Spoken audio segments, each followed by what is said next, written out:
Será que a maior crise de todos os tempos finalmente está batendo aí na nossa porta? Nessa segunda-feira, os mercados todos abriram assim, totalmente caóticos, completamente fora da casinha.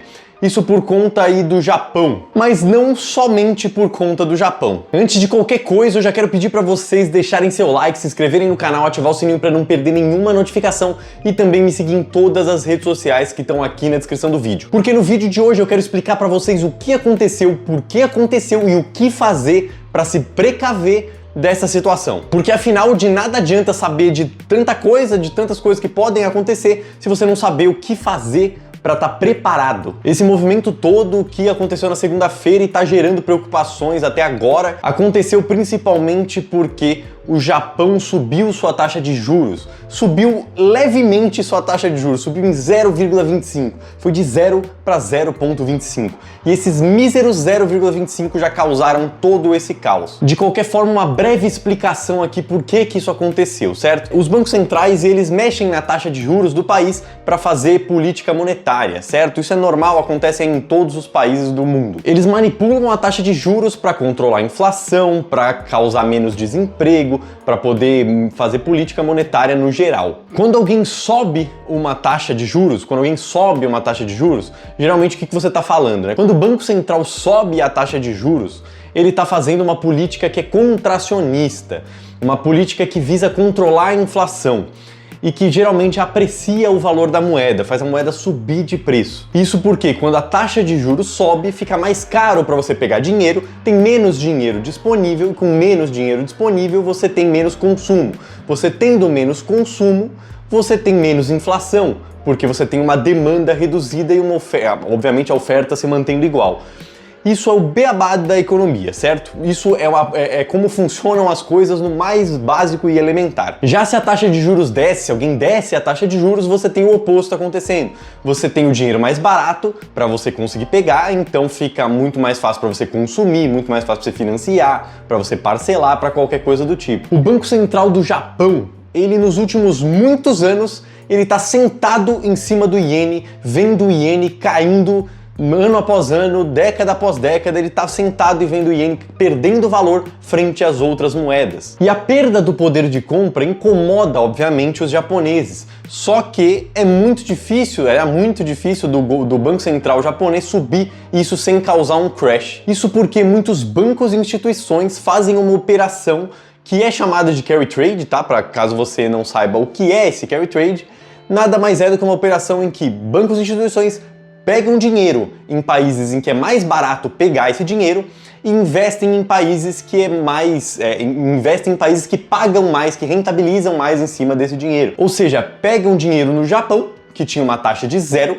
e investem em países como, por exemplo, os Estados Unidos, que tem uma taxa positiva, ou se não, o Brasil, que tem uma taxa muito mais positiva, uma taxa de juros bem alta, ou outros países como Peru, Colômbia, até mesmo países que são mais arriscados mesmo, países menos arriscados. De qualquer forma, o que importa é a taxa estar positiva. Além de investir puramente no país, também investem em outras moedas, ativos de mercado financeiro também, ações, estoques, REITs e etc. No geral, investem, ponto.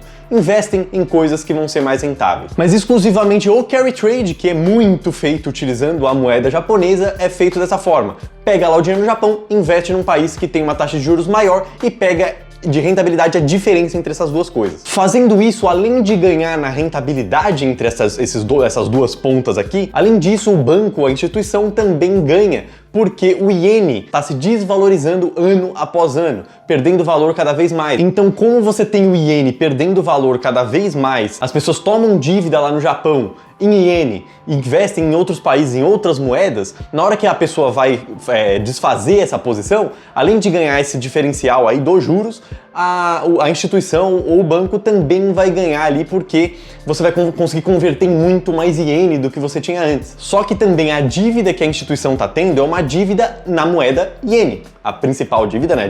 A dívida primária está sendo feita em iene. Ou seja, se acontecer o oposto, o iene parar de descer e começar a subir, a dívida acaba ficando mais cara também. Em situações normais de Japão, e normal para o Japão é 0% de taxa de juros, eles simplesmente faziam esse tipo de operação, os bancos faziam esse tipo de operação e ganhavam seu lucrinho belos e felizes, sem problema nenhum, sem grandes complicações. O que não é mais o caso agora, porque o Japão subiu sua taxa de juros para 0,25%. O que acabou gerando muito medo nos bancos e pessoas que estão alavancadas nessa moeda, porque você simplesmente teve uma dívida que tinha um custo de 0 subindo para 0,25. Só que isso significa que pode subir mais no futuro. E cada mísero 0,25 é muito dinheiro, porque você tem trilhões de dólares em operações como essa. Então os bancos saíram que nem loucos correndo para sanar essa dívida, para não correr mais esse risco, porque agora o patamar de risco mudou. E para sanar essas dívidas, eles tiveram que comprar iene, fazendo o iene subir muito mesmo. Fazendo, inclusive, além do iene subir muito, liquidando vários ativos pelo mundo, né? Fazendo um monte de ações cair, um monte de bolsas cair pelo mundo.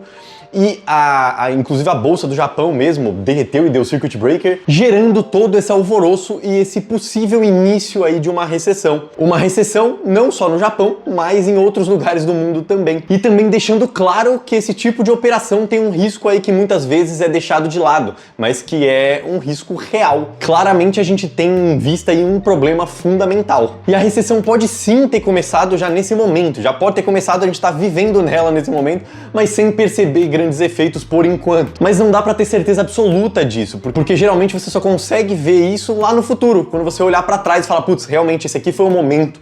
Esse foi o momento que fez tudo isso acontecer. De qualquer forma, por isso que é importante você estar preparado, e dessa vez está dando tempo de você se preparar. Então, como tá dando tempo de você se preparar, eu achei legal de explicar o que eu acho que é muito interessante de ser feito nesse momento, para você estar preparado para eventuais quedas, eventual volatilidade muito alta, eventuais momentos difíceis econômicos no mundo. Porque não é só o Japão que está em maus lençóis, não é só o Japão que acabou causando tudo isso. Toda a política monetária dos Estados Unidos nos últimos anos foi de extrema irresponsabilidade.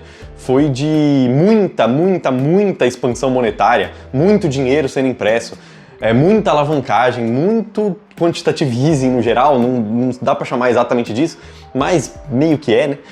Então é muito afrouxamento monetário geral nos Estados Unidos, o que acaba sendo extremamente perigoso para o mundo inteiro e acaba tornando a economia, no geral, globalizada, muito mais suscetível a possíveis quedas, volatilidade, momentos de pânico extremo. Então, bom, de qualquer forma, algumas coisas que eu acho muito importante de vocês ficarem atentos e prestarem atenção nesse momento. Para você se preparar para uma crise, não só sua carteira, mas você mesmo como pessoa, é muito importante que você tenha a sua reserva de emergência feita, bonitinha e intacta, sem problemas com ela. Reserva de emergência muito importante porque a gente não sabe o que vai acontecer. A gente não sabe se vai ser caótico ou se vai ser só uma coisinha tranquila. A gente não sabe se vai ser a maior bolha de todos os tempos ou se vai ser um voo de baleia. Então a gente não sabe exatamente como que vai ser isso aqui. Outra coisa importante agora na questão financeira mesmo, obviamente reserva de emergência também é financeira, mas uma coisa diretamente ligada aos seus investimentos, é importante que você diversifique. Porque se você manter todos os ovos na mesma cesta, você pode também estar em maus lençóis e ter uma desvalorização muito grande do seu patrimônio. Então diversificar é muito importante. Talvez começar a pensar também em adicionar reserva de valor, né? Ouro, por exemplo, na sua carteira.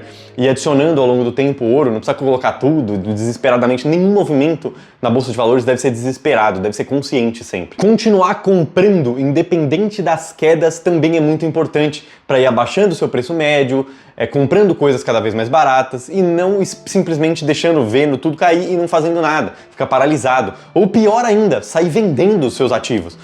Isso nunca é o ideal e você estando fora do mercado financeiro durante um momento muito bom pode comprometer a sua rentabilidade pelos próximos anos, vários anos. Então não vende com pânico, não faça isso. É muito arriscado você estar fora de uma possível valorização muito expressiva, porque você simplesmente achou que agora era o momento em que tudo ia cair e se não cair? E se continuar subindo? E se o Fed decidir abaixar a taxa de juros lá nos Estados Unidos pra caramba, fazer uma super política de expansão monetária de novo? Não dá pra saber quando que vai vir essa crise exatamente. Então é bom se precaver dessas formas. Não vende, não vem completamente desesperado em momento nenhum. Continue comprando, muito pelo contrário, né? Continue comprando. É muito importante também, falando de vida, você tentar manter uma fonte de renda estável. Eu sei que isso é difícil, momentos de crise no geral, manter uma fonte de renda estável, porque pode ser que você seja demitido ou qualquer coisa do tipo. Para isso que serve a sua reserva de emergência, mas tentar a qualquer custo você manter essa fonte de renda estável, mais estável, essa fonte de renda, né, estável, mais estável possível, para que você tenha um pouco mais de tranquilidade também durante esse momento e que você consiga continuar investindo independente de qualquer coisa. E outra coisa que é essencial é você investir pensando no futuro. Investir pensando no futuro e não ficar especulando com coisas de curto prazo, porque especular com coisas de curto prazo vão só fazer você perder dinheiro e não conseguir rentabilizar o seu patrimônio ao longo do tempo. Mas bom, por esse vídeo é isso, eu espero que vocês tenham entendido. Dúvidas ou sugestões, deixa aqui nos comentários pra mim. Deixa seu like, se inscreve, ativa o sininho. Por favor, me segue também em todas as redes sociais. Muito obrigado, até o próximo vídeo e falou!